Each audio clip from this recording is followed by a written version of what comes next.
And in our final of the day, the girls' 2A Northeast Region title was up for grabs between Ider and Pisgah. Carrie Ellison and the Eagles won 5 straight titles from 2018 to 2022, but they haven't been back to Birmingham since. Jamie Pruitt and the Hornets were hoping to keep it that way. And with the Eagles down early, Coach Ellison was giving the refs the business, clearly unhappy about a number of the calls.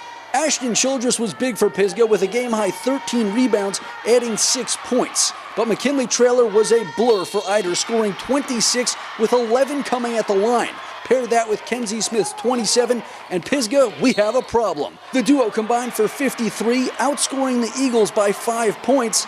And as the deficit grew, so did Coach Ellison's frustration with the refs. But it wouldn't do him any good as the Hornets continued to sting his squad. Paisley Patalis and Campbell Barron both reached double figures for Pisgah, but Ider nearly went wire to wire in this one, grounding the Eagles 72-48. You know, we lost area finals. And I told the girls then, I said, hey, we're going to get a chance to play them in the regional finals, and that's when we're going to get them. And I didn't think it was going to be like this. I mean, I thought we had a good chance of winning, but I never thought we'd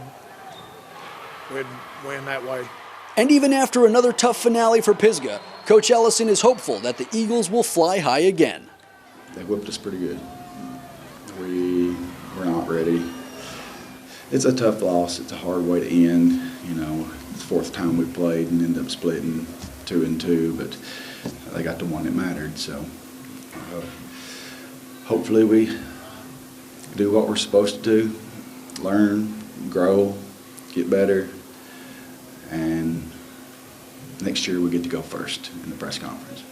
And with all of our regional winners, the Hornets will have lots of company in Birmingham next week. Reporting in Jacksonville with coverage you can count on, Max Cohan, WAAY 31 Sports. Hello from Hanceville, Alabama, here on the campus of Wallace State Community College. It's been a busy couple of weeks of high school hoops, and it all came to a close today as the Class 4A Girls and Boys Northwest Region Finals took place. We begin our action on the guys' court where Deschler and West Morgan were battling for a chance to play in Birmingham, and this one was back and forth early on. West Morgan on the break, it's Tiarius Mosley getting the reverse layup to go, but Deschler would take all the momentum into halftime. First, it's Garrett Reed with the tough finish at the rim, and the Tigers get a steal off the inbounds, which leads to more points. It's Aiden Woody for 3. He would drill 4 triples today as the Tigers would take a 17-point lead in the halftime. In the second, West Morgan would stick around with plays like this one from Mosley. Check out the 2-hand jam to bring the Tigers within single digits, but they could never overcome the big deficit as it's the Deschler Tigers that punched their ticket to Birmingham with a 69-60 win over West Morgan. And now they're headed to the Final Four. So to get here and then win twice against 2 really good teams, really good, well-coached teams. Just so happy for these guys and, you know, the experience that, you know, we'll get to have next week.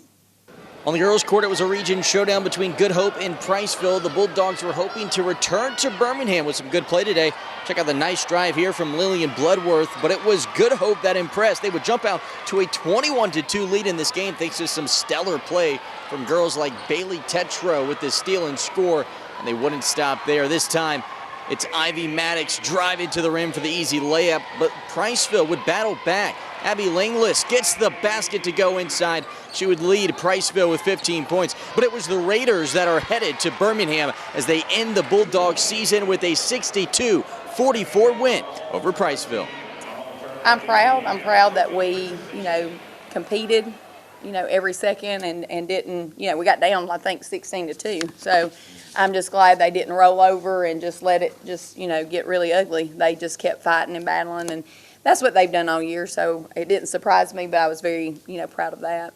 Meanwhile, in Tuscaloosa tonight, the Alabama Crimson Tide were in action at home against a 24th-ranked Florida team as they were hoping to defend their first-place position in the SEC standings, and they were in a battle with the Gators, but they got a big boost from none other than Muscle Shoals native Mark Sears. He would finish with 17 points as the Crimson Tide overcame a 4-point halftime deficit to force overtime where they would win 98-93. They hold on to first place in the conference with the win. Next up, another top 25 matchup, this time on the road against Kentucky this Saturday. All right, that's going to wrap up a busy couple of weeks here on the campus of Wallace State Community College. Tomorrow, we put a bow on all of our high school region championships as we head to Jacksonville State for the final day of play. Reporting from Huntsville, Alabama, with coverage you can count on, Nolan Knight, WAAY 31 Sports.